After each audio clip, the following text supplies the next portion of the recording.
Malim, Deman, dan Bidadari. Diadaptasi oleh Arka Pratama. Tokoh utama kita bernama Malim Deman. Orang-orang biasa memanggilnya dengan Deman. Ia tinggal di sebuah desa kecil yang ada di pinggiran kota. Kehidupannya tak seindah dongeng-dongeng yang kita dengar sejak kecil. Ia sudah yatim piatu dan tumbuh tanpa kasih sayang orang tua. Namun, ia tak pernah menyerah pada nasib. Deman bekerja keras di sawah milik pamannya, membanting tulang dari pagi hingga senja, dengan tangan yang penuh lecet dan tubuh yang terbakar matahari. Ia membajak sawah seakan menjadi cermin dari kehidupannya yang keras. Tak jauh dari lokasi tempat si Malim bekerja, terdapat suatu rumah yang dihuni oleh wanita tua yang sangat baik hati. Wanita tua itu bernama Mande Rubiah. Ia sering memasakkan makanan Malim saat Malim sedang beristirahat tengah hari di ladang. "Duk, ini ada nasi dari ibu, kamu makan ya," kata si Mande dengan tersenyum. "Iya bu, terima kasih, sampean repot-repot membawakan makanan tengah hari begini," balas si Malim. "Udah, gak apa-apa, kamu makan aja," balas si Mande pula. Mande sangat peduli dengan si Malim, sampai ia menganggap Malim seperti anaknya sendiri. Matahari yang terik menusuk kulit.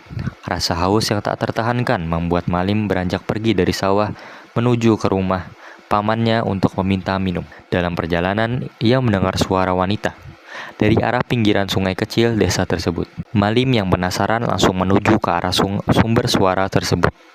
Ia terkejut. Ternyata suara wanita tadi adalah suara dari para bidadari yang sedang mandi di pinggiran sungai tersebut. Tentu, sebagai seorang laki-laki normal, Malim terpesona ketika melihat kecantikan para bidadari tersebut. Tak jauh dari tempat tersebut, Malim melihat ada 7 selendang dari para bidadari itu. Entah apa yang ada di pikiran si Malim, ia diam-diam mengambil salah satu selendang tersebut dan pergi dari sana. Dan kebetulan, daerah tersebut dekat dengan rumah Mande. Malim pun tanpa pikir panjang pergi ke rumah ibu angkatnya tersebut. "Ya, sebentar," ujar si Mande sambil membuka pintu. "Bu, Malim mau menumpang minum ya." "Iya Malim, masuk aja." Malim pun langsung masuk dan menaruh selendangnya yang diambilnya ke dalam guci yang tempatnya cukup tersembunyi yang ada di rumah tersebut. Setelah minum, Malim pun pamit dan pergi ke sawah untuk melanjutkan pekerjaannya.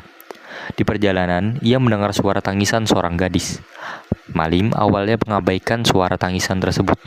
Namun, rasa penasaran yang semakin besar sehingga ia pergi menuju ke arah suara tersebut. Saat sampai di lokasi tempat suara itu berasal, Malim terkejut karena gadis yang menangis adalah salah satu bidadari yang tersebut sebelumnya mandi di sungai tersebut. Kita panggil saja sebagai bidadari kecil. Dengan sifat laki-laki yang gentleman, Malim pun mengajak bicara bidadari kecil tersebut. "Hei, kenapa kamu menangis?" ujar si Malim. "Aku kehilangan selendangku. Aku tidak bisa pulang tanpa selendang itu," ujar si bidadari kecil. Malim terkejut. Ternyata selendang yang ia ambil merupakan selendang milik bidadari tersebut.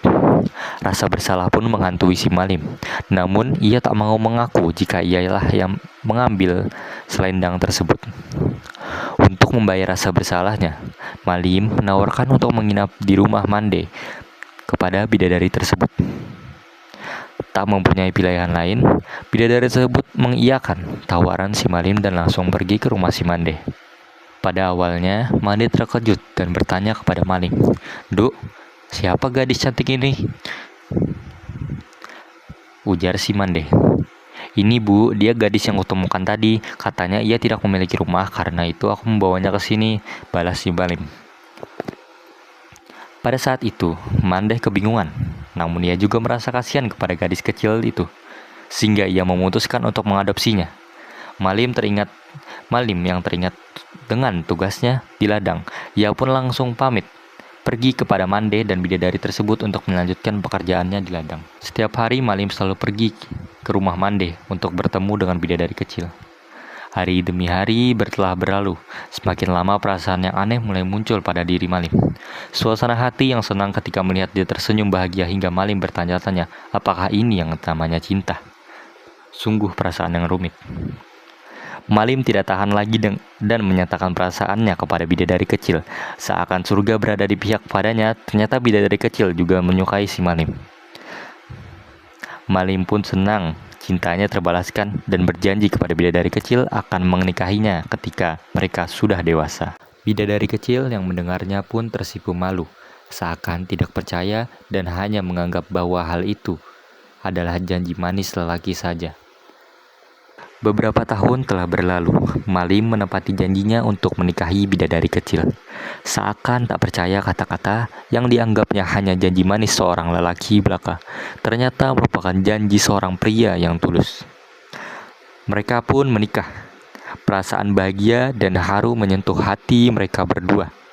Kebahagiaan mereka pun bertambah ketika mereka dikaruniai oleh seorang anak laki-laki yang tampan bernama Sultan Dauno. Hari-hari yang sungguh membahagiakan bagi mereka berdua. Namun, suasana rumah tangga mereka menjadi kacau.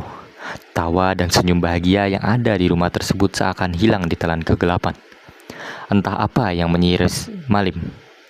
Sekarang ia sering berjudi, bahkan tak pulang selama berhari-hari. Nasihat istrinya pun tak didengarkannya. Tak tahan dengan kelakuan suaminya, namun tak ada yang bisa ia lakukan. Ia hanya bisa menangis sambil merindukan rumahnya yang ada di Kayangan. Keesokan harinya pun tiba. Bidadari kecil masih menunggu kepulangan suaminya yang entah kapan. Sembari membersihkan rumah, ia tak sengaja memecahkan sebuah guci yang ada di rumah Mandeh. Alangkah terkejutnya ia ketika melihat selendang kepunyaannya yang ia cari-cari dahulu. Rasa amarah memenuhi pikirannya dan menyuruh orang untuk memanggil Malim dengan ancaman. Jika ia masih ingin melihat istri dan anaknya, ia harus segera pulang, ujarnya. Berjam-jam bidadari kecil menunggu Malim. Tak kunjung pulang juga, yang membuat bidadari kecil memutuskan untuk kembali ke Kayangan tanpa sepengetahuan suaminya. Saat Malim pulang ke rumahnya, ia mendapati suasana rumah yang sunyi. Rasa takut menghantui pikirannya. Dengan panik, Malim mengecek keadaan rumah. Ia mulai menyesali perbuatannya. Namun, seperti kata pepatah, nasi telah menjadi bubur. Sekarang hanya kehampaanlah yang menemani diri Malim.